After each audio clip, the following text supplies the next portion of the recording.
guys, this one is shocking. Nnamdi Kanu does sack all the lawyers. Say make all of the get out. Say he wants to start to be representing himself henceforth. He went on by saying all of them, they are like cold water. Fear not, they let them mention names. They are being careful not to be arrested. They are being careful not to fall in trouble. So because of that, I sack you all. Henceforth, I will represent myself. I'd like you to see the response from Nnamdi Kanu's lawyers. Let's take these guys.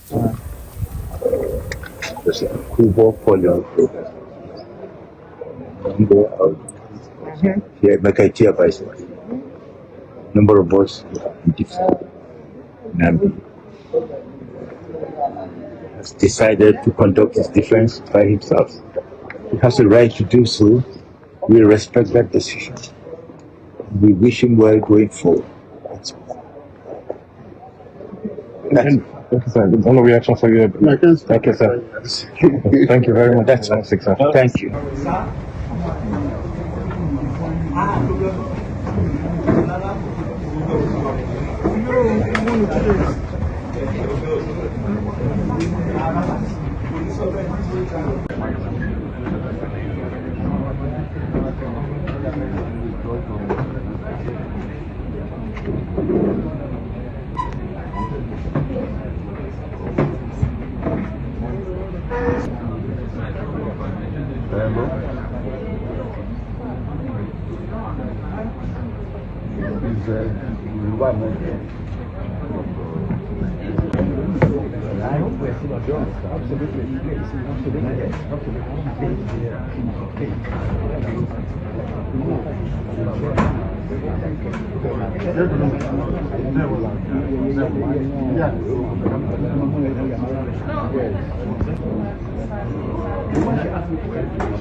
Move on.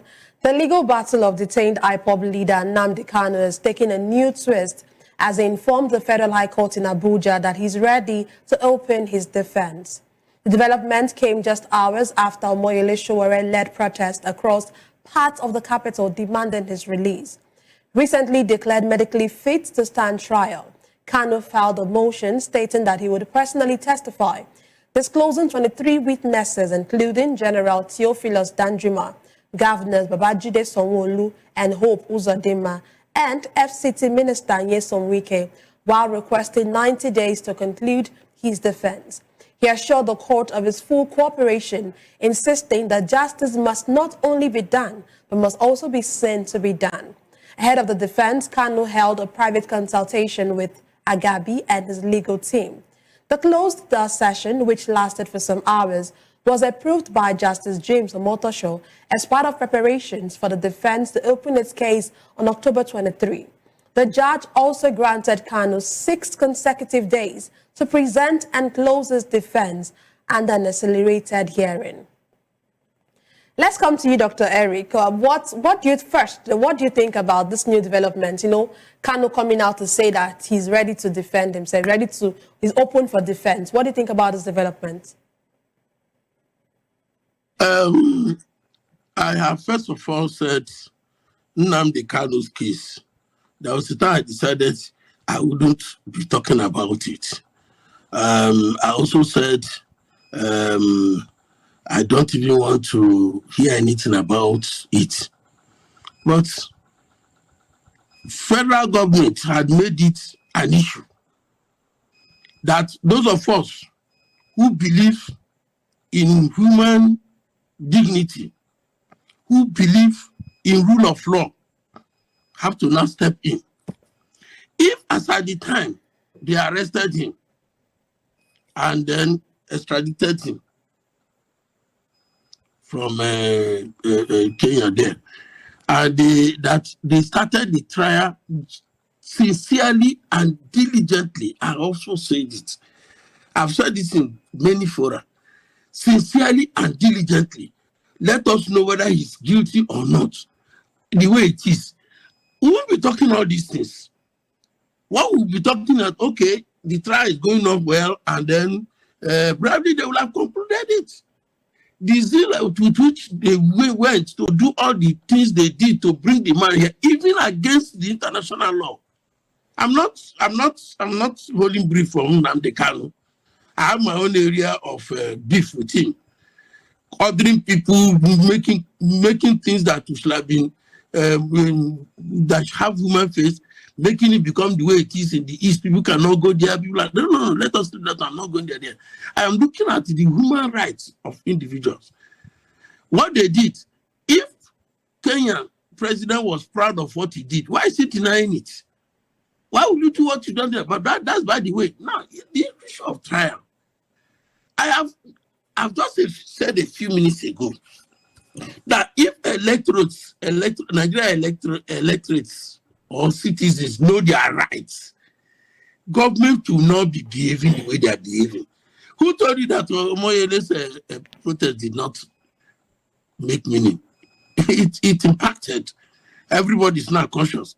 Oh, that the police use tear gas and all those are just face-saving things. The young man did very, very well. He has brought up awareness, even if it was only him. And then that's why they cannot open up this thing for him. Okay, let us expedite effort and then do the trial. So they are doing it. Fine. Everything that we work towards going through the normal legal process, I am in support. You have to be convicted before they talk about amnesty, this release. You can't release a case of somebody who is in the court easily like that, even though the president has the prerogative. But there must be other conditions around it. Let them try him, let them speeding up the trial. Okay. The man has been in detention for maybe about 5 years now. They will take the case and turn it this way and turn it. Now he's ready to defend himself. Yes, let him go ahead and defend himself. Let everybody be sincere. Let the judiciary stay as arbiter. Okay. They are third party. Nnamdi versus the federal government. The judiciary should be in the center. They should not take sides. I'm not a fan of Nnamdi Kanu just because of the way he was going about his activism. But is it activism? I even talk about. I don't think that's activism. But now he's being tried for terrorism, and the judges should also know that that's a very serious thing. When somebody is tried for terrorism and many things that could eventually lead to maybe life imprisonment or even capital punishment, they should be very careful. They should not consider things that are not legal about it. That's all I can say about that. But as for him defending himself, now we can now see that the process has now taken its course. Something they have been. Why were they waiting since? Why didn't they allow them to move up to that point? This justice will come and remove his hand. Oh, I'm not doing it again. That was a pointer that there was a deliberate way, a deliberate plan to keep the man there, silence him. Yes. Okay. So let them do the prosecution. Okay, let's leave it there for now. Let's come to let's leave it there. We'll come back to you. Let's come to you, Dr. Peter.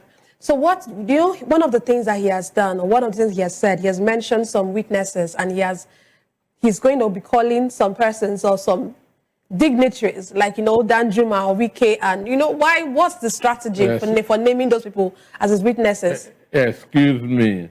This is just what is happening there is a jamboree. Understand? I'm ashamed of Nigerian courts.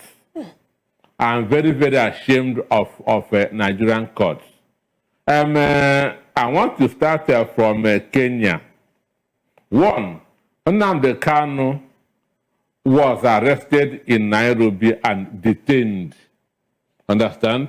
He was detained for more than 10 days in Kenya. So William Ruto will not say that he's not aware that Nnamdi Kanu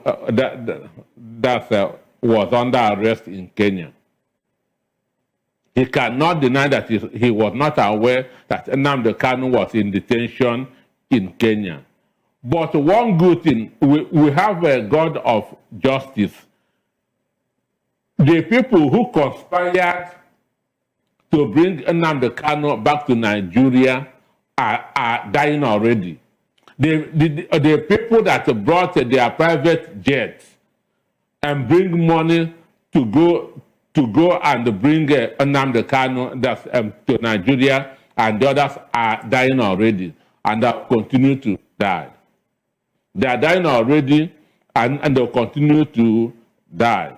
So the issue is this: Nnamdi Kanu defending himself. They know that federal government is tired of this case, because if you arrest a suspect, take him to court, and he say he cannot afford a counsel, government will give him a counsel. Government will give him a lawyer, because they know that you cannot defend yourself in court. It doesn't happen. It doesn't happen. So for Nnamdi Kanu to say that he's ready to defend himself, and I don't know if James Omotosho has accepted it. Understand? It shows that in court, that's what is known as diligent prosecution. That's what is known as diligent prosecution. So federal government has failed on that. So what they are doing now is just a jamboree. There's no way Kanu, Agabi, and all Ejimako, all they have to do is to call their witnesses. There's no way Nnamdi Kanu can go and stand there and start defending himself. It doesn't happen.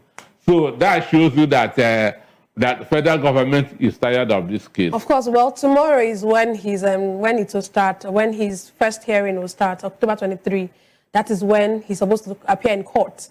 And so let's wait to see what will happen tomorrow. As a suspect, he will be on the dock. Exactly. Understand me? And you don't defend yourself on the dock. You cannot even cross-examine your prosecutor. Yeah. It's your lawyer that should do that, not you. But one of his lawyers has been remanded at the moment. Kanu Agabi. Yeah, Kanu Agabi is his lawyer, but I'm still just saying that one of his lawyers, Ejimako, has been remanded. He has more than 14 lawyers. So he cannot even do cross-examination. Okay. So it simply shows that the federal government, even Omotosho,